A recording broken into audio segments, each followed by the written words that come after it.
20 মিনিটতে আৰম্ভ কৰা বুলি আপোনালোকক এটা আশ্বাস দিছিলোঁ আৰু ইয়াৰে আগবাঢ়ি আমি আজি অনুষ্ঠানটো আৰম্ভ কৰিবলৈ ওলাইছোঁ।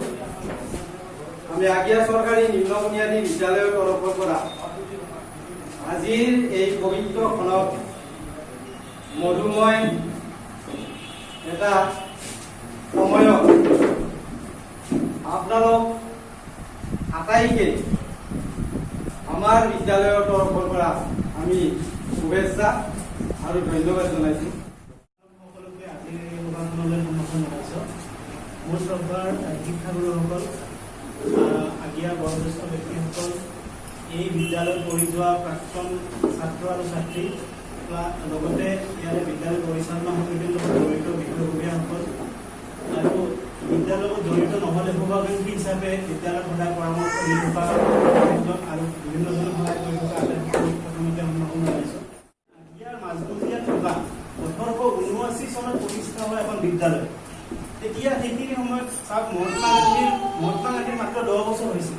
মহাত্মা গান্ধী 1869 চনত জন্মিছে, আমাৰ বিদ্যালয়খন 1879 চনত প্ৰতিষ্ঠা হৈছিল। সেইখিনি সময়ৰ পৰা আজি 143 বছৰে এই যে সুদীৰ্ঘ পৰিক্ৰমা, সেই বস্তুটোৰ বিষয়ে আমি কিমান জানো, আমি এইটোৰ বিষয়ে কিমান সচেতন, এই ধৰণৰ ধাৰণা এটা লৈ পেলাই আমি অলপ আৰম্ভ কৰিছিলোঁ যে আমি কি কৰিব পাৰোঁ এই বস্তুটো, মানে এই ধাৰণাটো লৈ পেলাই। সেইকাৰণে আমি বিদ্যালয়ৰ প্ৰাক্তন ছাত্ৰ ছাত্ৰী, লগতে বিদ্যালয়ৰ প্ৰাক্তন শিক্ষক শিক্ষয়িত্ৰী আৰু লগতে আগিয়াৰ বয়োজ্যেষ্ঠ মানুহখিনিৰ লগত কথা বতৰা পাতিব আৰম্ভ কৰিলোঁ যে আমি কি কৰিব পাৰিম। লাহে লাহে ধাৰণাটো বিস্তৃত ৰূপ পালে। সকলোৱে এনেকুৱা কিছুমান ইণ্টাৰেষ্টিং কথা ক'লে, ইমান আমোদজনক, ইমান গুৰুত্বপূৰ্ণ, ইমান দৰকাৰী, যে আমি সকলোৱে ভাবিলোঁ এই গোটেই বস্তুখিনিও যদি আমি ক'ৰবাত লিপিবদ্ধ কৰি নাৰাখোঁ, সময়ৰ হাতত চাগে শিকিও নাপাম। তো সেইটো ধাৰণা আগত ৰাখি পেলাই আমি ভাবিলোঁ আমাৰ যোনখিনি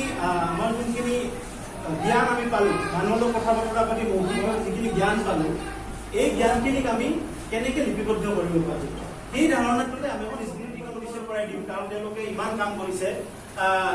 এয়া জয়শ্ৰী দেৱী কৰ্মদল সদস্য, যেন কমল কৃষ্ণ নাথ, গগন দাস, জ্যোতিস্মিতা দেৱী, ত্ৰিদীপ ৰায়, মৃন্ময় বল্লভ গাৰ্গীয়, ৰূপৱতী সূত্ৰধৰ আৰু হীৰেণ কলিতা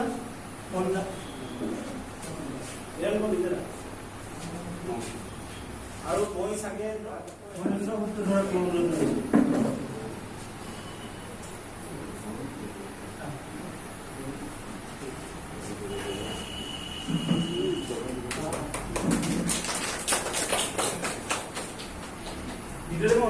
গণেশ চন্দ্ৰ সূত্ৰধৰ এই আমাৰ বিদ্যালয়ৰ আটাইতকৈ প্ৰাক্তন ছাত্ৰ, 1943 বুলি আমি পাইছোঁ তেওঁৰ প্ৰথম ষ্টাৰ্টিং কৰা। ইয়াৰ পিছত অনুৰোধ জনাইছোঁ আমাৰ শ্ৰদ্ধেয় অধীৰ পাঠী ছাৰ।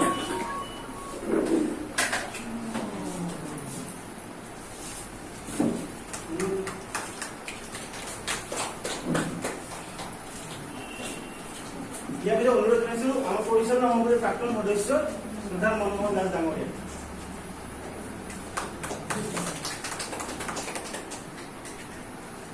ইয়াৰ পিছত অনুৰোধ জনাইছোঁ আমাৰ শ্ৰদ্ধা দমন্তী বাইদেউ।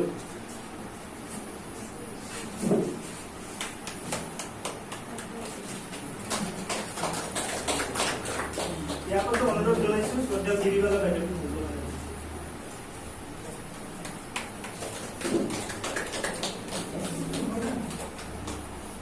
ইয়াৰ পিছত অনুৰোধ জনাইছোঁ শ্ৰদ্ধা জয়চন্দ্ৰ নাথ ডাঙৰীয়া।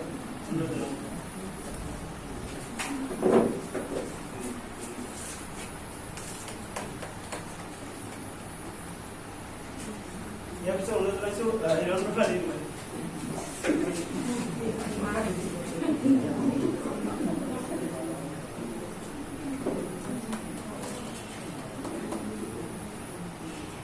আৰু বিদ্যালয়ৰ প্ৰাক্তন ছাত্ৰী, বহুত পুৰণি সৰলা কালত বাইদেউ।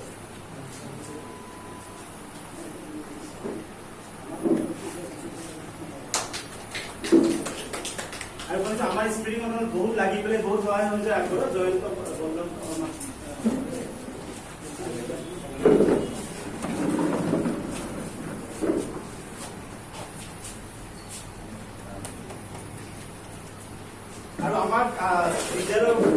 বিদ্যালয়খনৰ ফালৰ পৰা যদিও আমি প্ৰাক্তন ছাত্ৰ ছাত্ৰীৰ কিবা বুলি কওঁ, বিদ্যালয়খনৰ ফালৰ পৰা সকলো সহযোগিতা আগবঢ়োৱা শ্ৰদ্ধাৰ ফণীপুৰা ডাঙৰীয়াকৈ এখন অনুষ্ঠান।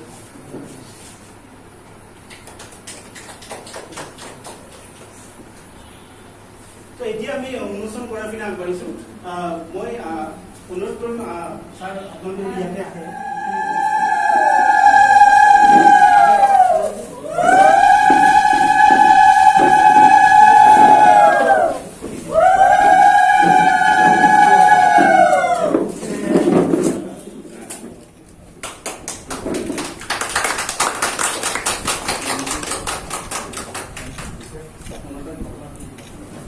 ইয়াৰ জৰিয়তে আমাৰ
দেখি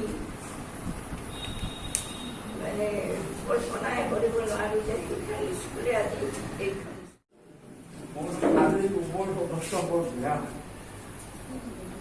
মোৰ পৃথিৱীটোত যেতিয়া মই পঢ়াশীন অৱস্থাতে জন্ম আছিলোঁ, যেতিয়া মোৰ স্কুল আছিল তাতে আহি আছিলোঁ, য'ত হায়াৰ ছেকেণ্ডাৰী তাতে গৈছিলোঁ। আমাৰ শিক্ষক আছিল এজন মৰাণদবীৰ ফণীভূষণ ৰায়, ভি নৰ্মাল।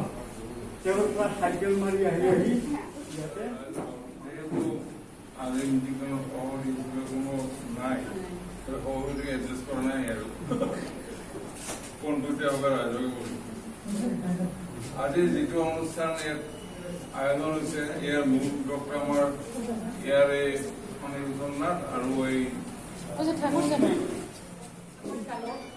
এদিন ৰাস্তাত লগ পাই গৈছিলে যে বাইদেউ ৰূপালীজন দিনাখন আমি জয়ন্তী হ'ব, এইটো কেতিয়া হ'ব অলপ চেষ্টা কৰিলে ভাল আছিল নেকি। তেতিয়া মই কৈছিলোঁ যে এইটোতো হয়, কিন্তু ময়ো তেনেকুৱা গুৰুত্ব দিয়া নাছিলোঁ।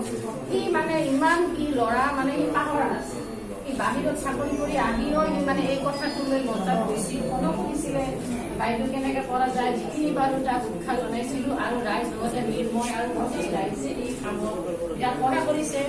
আৰু স্কুলত যে ইমান সকলোৱে জানে স্কুলখন ইমান চনত কিয় হ'ল, কিছুমান মনতো সহজে লাগিব পাৰে যে ৭৯ চনটো কেনেকৈ আহিল, ক'ৰ পৰা আহিল, এইখিনি বহুতে ভাবি আছিল। কিন্তু আজি এই কিতাপখন পঢ়ি আৰু মঞ্জিতৰ কথাখিনি শুনি গোটেই গম পাব যে স্কুলখন ইতিহাস গোটেই জানিব।